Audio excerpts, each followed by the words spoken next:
schools do an adequate job of teaching kids how to read, but the question I always ask people is what good is it teaching a kid how to read if they never want to read?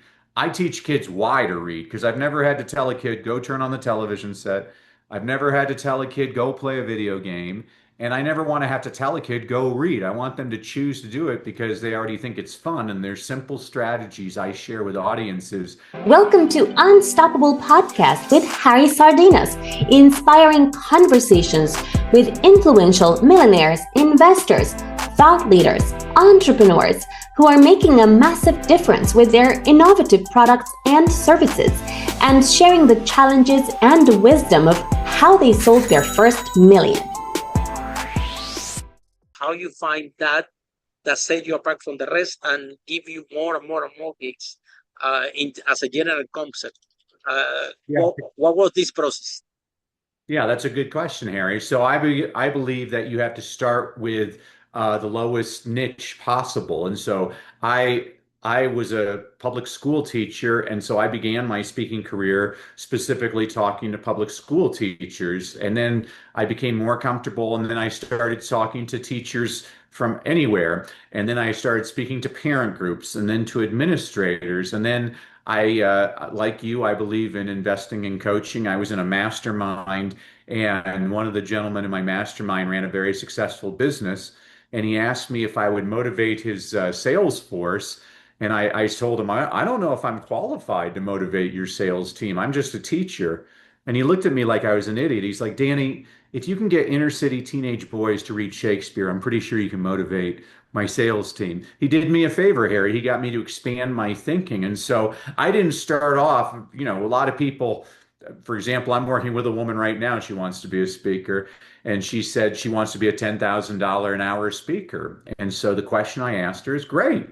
Do you look like a $10,000 an hour speaker? And she's like, what do you mean? I'm like, do you have a speaking reel? No.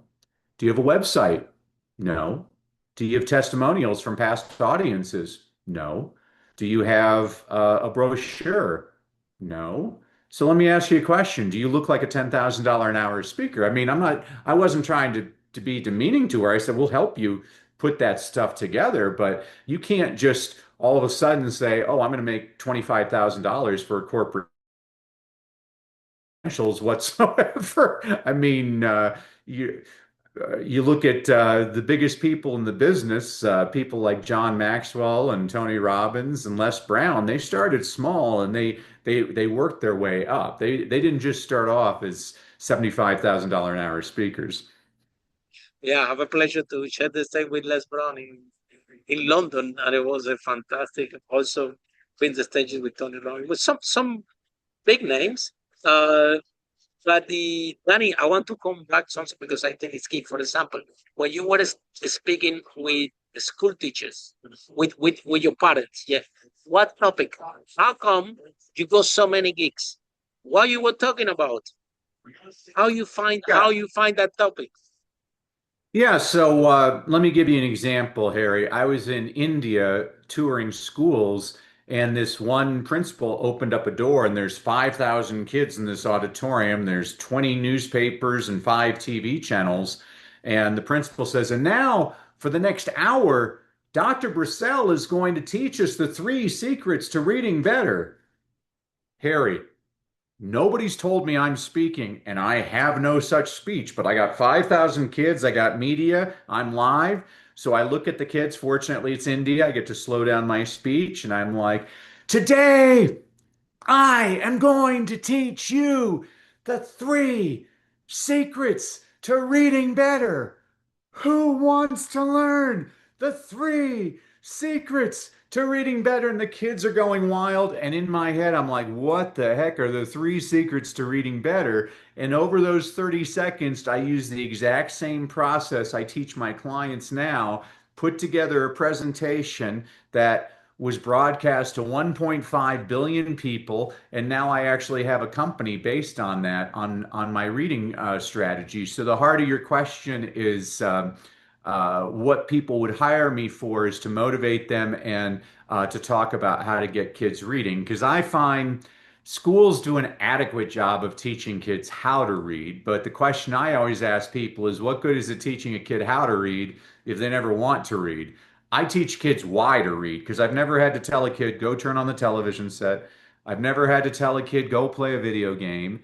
And I never want to have to tell a kid, go read. I want them to choose to do it because they already think it's fun. And there's simple strategies I share with audiences to show kids how to get excited about reading. And really, one of the biggest problems I see in the world today is, and this isn't the people listening to your podcast. The people listening to your podcast are people that want to develop and grow.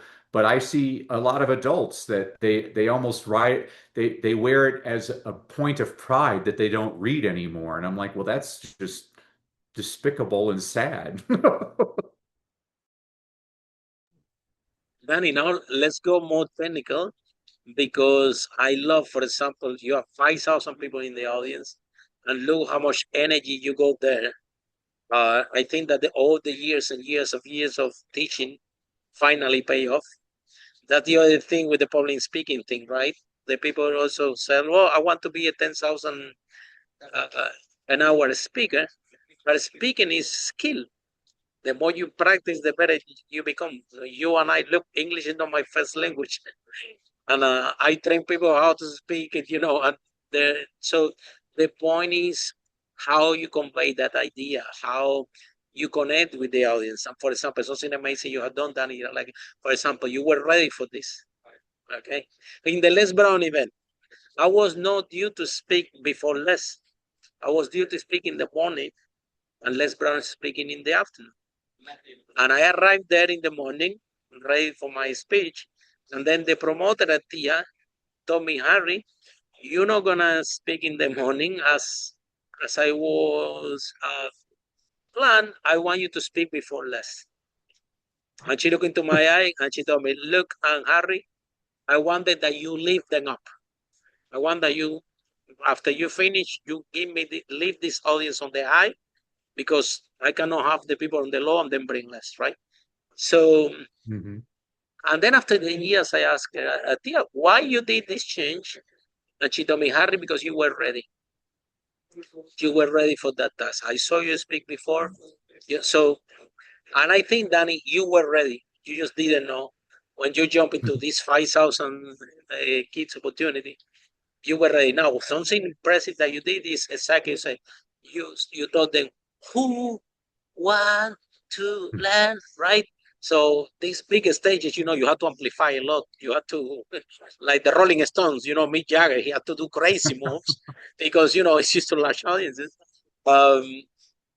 However, Danny, like for example, you started with a question. So you want them to engage. You want all of the 5,000 to participate. You didn't even know yet what you're going to teach them, but you knew something. You need to get them engaged. Yep. You want them to react straight away, right at the beginning, which is a very powerful skill, right? That we train our speakers. I'm sure you train yours. But then, Danny, I teach a lot of, I train a lot of teachers also. And the issue with the education system, Danny, is that it's auditory, right? So the teachers speak and the students listen. So what happened is that only 30% of your students are auditories. The other 30 are visual, like me, and a visual, and the other are kinesthetic. Like, for example, for me, if you put me in a class, and I was never in the top in my university, never in the top in the high performance school, then I was never in the top in anywhere.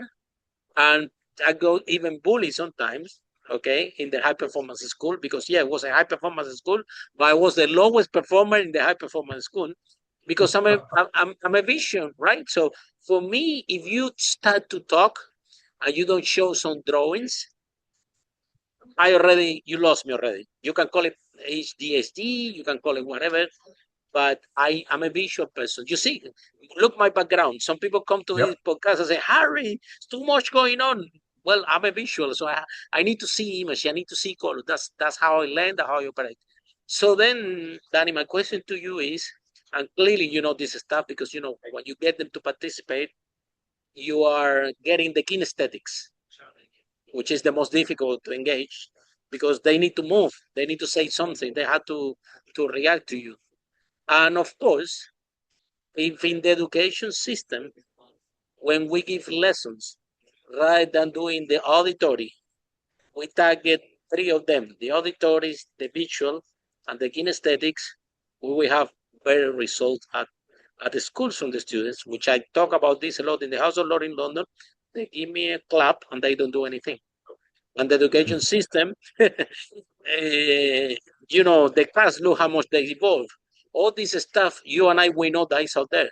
So what's happening with the education system? What is the problem? The problem is the teachers, the problems are the students, or the problem is the education system that don't allow great speakers like you to show this technology about experiential learning to teachers so they can deploy. Or I'm going to give you another option. Maybe it's okay that not everybody perform better, so we can have workers. Well, the short answer to your question is yes. It's all of those things. You already answered the question. Is everybody's different? I was on a podcast the other day, and the interviewer, she asked me, "What do you believe in, public schools or private schools?" And I said, "Yes."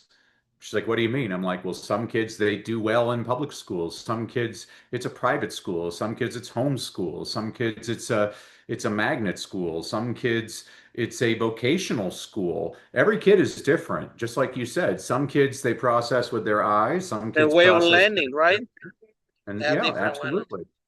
Yeah, I mean, I work with a lot of dyslexic students, and dyslexia is by far the most undiagnosed reading disability. All reading disabilities are curable, by the way.